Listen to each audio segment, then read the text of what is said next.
నేను మీ నాన్సీనాని. So today అయితే నాకు ఒకరోజు అయితే నేను ర్యాపిడో అండ్ అలాగే ఓలా ఈ 2 అయితే కలిపి అయితే చేశాను గైస్. సో నాకు అసల ర్యాపిడోలో ఎంతొచ్చింది అండ్ ఓలాలో ఎంతొచ్చింది ఏంటనేది మీకైతే నేను చూపించబోతున్నా. అది కూడా ఇప్పుడు కాదు గైస్. మేబీ నేను ఒక 16వ తారీఖునైతే వెళ్ళాను. సో ఇక్కడ ఏంటంటే గైస్ మీరు చూసుకోవచ్చు. నేను ఏ టైం నుంచి చేశాననేది. సో మార్నింగ్ 10 నుంచి 11 మళ్ళీ తర్వాత 11 నుంచి మళ్ళీ నేను ఓలా రైడ్‌కి అయితే వెళ్ళాను. సో మళ్ళీ గ్యాప్ ఇచ్చాను. మళ్ళీ సేమ్ మళ్ళీ ఎలా అయితే రైడ్‌కి అంటే అటు ఇటు 2 కలిపి చేశాను కాబట్టి సో ఆర్డర్స్ ఎక్కువ వస్తున్నాయంటే ర్యాపిడో అయితే బాగానే వస్తున్నాయి గైస్ ఆర్డర్స్ అనేది. కాకపోతే ఏంటంటే మనీ అనేది చాలా తక్కువ ఇస్తున్నాయి. చూసుకోవచ్చు ఇక్కడ మీరు గైస్. మీరు బైక్ బూస్ట్ అని అడుగుతున్నారు కదా, ఇక్కడ చూడండి. ఇది బైక్ బూస్ట్ అండ్ అలాగే ఇది బైక్. ఫర్ సపోజ్ ఇప్పుడు నాకు ఇది రూ. 22 వచ్చింది, ఇది రూ. 22 వచ్చింది. కానీ దీనికి ఏంటి తేడా అనేది ఇప్పుడు మీకు చూపిస్తా చూడండి గైస్. ఇప్పుడు నేను ఈ బైక్ బూస్ట్ అనేది ఓపెన్ చేస్తున్నాను. అండ్ ఓపెన్ చేసుకున్న తర్వాత ఇక్కడ చూసుకోవచ్చు 1.1 కిలోమీటర్లో ఏది నా ఆర్డర్ యాక్సెప్ట్ చేసి కస్టమర్ దగ్గరికి వెళ్ళడానికి.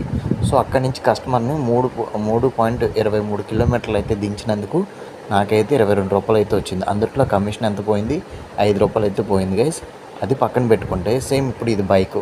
సో ఇది రూ. 22 దేనికి ఇచ్చాడు చూడండి గైస్. 1.65 కిలోమీటర్ అంటే 3 కిలోమీటర్లు కూడా కాదు, జస్ట్ 1.65 కిలోమీటర్లకి నాకు 22 ఇచ్చాడు. ఇందులోని నేనైతే జీరో కమిషన్ అయితే పే చేసుకున్నాను కాబట్టి నాకు ఎంతైతే మనీ ఉందో అంత మనీ అనేది నాకు వస్తుంది. మా అయితే ఒక రూ. 2 కట్ అయిందేమో అంతే. సో ఏది బెస్ట్ మీకు అనేది ఇప్పుడే మీకు క్లారిటీ వచ్చిందా. సో బైక్ బూస్ట్ ఆర్డర్లు యాక్సెప్ట్ చేయడం కన్నా సో బైక్కి సంబంధించిన ఆర్డర్లు పడగానే మీరు యాక్సెప్ట్ చేసుకొని అది ఎంత లాంగ్ అయినా కానీ యాక్సెప్ట్ చేసుకుని వెళ్తే మీకు లాభం. ఓకేనా గైస్. సో నాకు ఇవన్నీ కూడా చూసుకుంటే కనుక నాకు 9 రైడ్లు అయితే పడ్డాయి గైస్. సో ఈ 16వ తారీఖుని ఈ 9 రైడ్లకి సో 315 అయితే వచ్చింది గైస్. ఎందుకంటే నేను చిన్నవి పెద్దవి కాకుండా సో అన్నీ వేసుకుంటూ వచ్చాను కాబట్టి. ఓకేనా గైస్. ఇప్పుడు మీకు ఓలా యాప్లో అసలు నాకు ఎంత పడింది ఏంటనేది ఇప్పుడు మీకు చూపిస్తాను. సో అది కూడా చూడండి గైస్.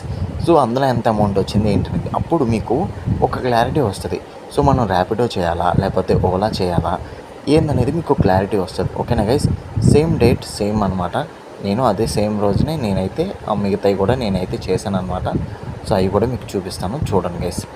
సో ఎర్నింగ్ హిస్టరీలోకి వెళ్ళినట్టయితే ఎర్నింగ్ హిస్టరీ ప్లస్ మనం payment calculation process. So guys ఇక్కడ చూసుకోవచ్చు సేమ్ డేటు మళ్ళీ 16వ తారీఖునే ఆ డేట్నే. ఓకేనా గైస్. ఇందులో ఎంత చండాలంగా ఉందంటే రైడు. ఇప్పుడు నేను ఈ 3.36 నిమిషాలకి వేసిన ఈ రైడ్ అయితే ఓపెన్ చేస్తున్నా చూడండి గైస్. సో ఈ రైడ్కి నాకు రూ. 82 వచ్చింది. బట్ ఈ రూ. 82 ఎన్ని కిలోమీటర్లు వెళ్తే వచ్చాయో చూడండి గైస్. 11.6 అంటే దగ్గరకు ఒక 12 కిలోమీటర్లు వేసుకోండి. 12 కిలోమీటర్లు వెళ్ళినందుకు నాకు రూ. 82 అంటే నాకు ఎంత బొక్కో చూడండి. చూసారుగా.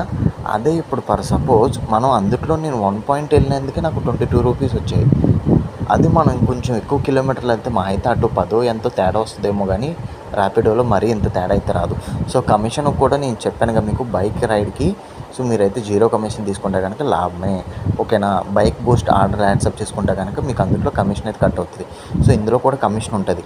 సో ఇందులో జీరో కమిషన్ అని ఇస్తున్నారు. ఎందుకంటే ఆర్డర్ పడగానే మనకి ఆర్డర్తో పాటు వాళ్ళ అమౌంట్ కట్ చేసుకుంటున్నారా లేకపోతే ఏంటనేది నాకైతే అర్థం కాల.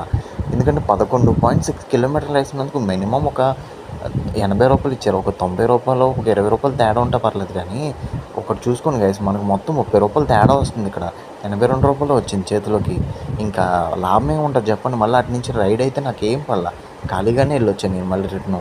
సో అందుకని చెప్పి ఒక్క ఓలా మాత్రమే అనాలి కానీ ర్యాపిడో మాత్రమే చేసుకుంటూ వర్క్ చేసుకుంటూనే ఉండాలని మాత్రం వద్దు. బట్ ఏది బెస్ట్ అంటే ఓలా కన్నా ర్యాపిడో అయితే బెస్ట్ అని నేనైతే అనుకుంటున్నా. ఎందుకంటే అందులో డైలీ ఇన్సెంటివ్స్ ఉన్నాయి అండ్ అలాగే వీక్లీ ఇన్సెంటివ్స్ కూడా ఉన్నాయి కాబట్టి మనకి ఇందులో ఇన్సెంటివ్స్ ఉన్నాయి కానీ మనకు అంతగా ఏమైతే రావట్లేదు. సో ర్యాపిడోలో అయితే మనకైతే ఇన్సెంటివ్స్కి అయితే కొంచెం బాగుంది. అందుకని చెప్పి నేనైతే కొంచెం ర్యాపిడో అయితే పార్ట్ టైం కింద చేసుకుంటే బెస్ట్. సో ఫుల్గా దీని మీద అయితే డిపెండ్ అవ్వమని అయితే నేను చెప్పట్లా. ఓకేనా గైస్. ఫుల్గా దీని మీద అయితే డిపెండ్ అయితే అవ్వద్దు.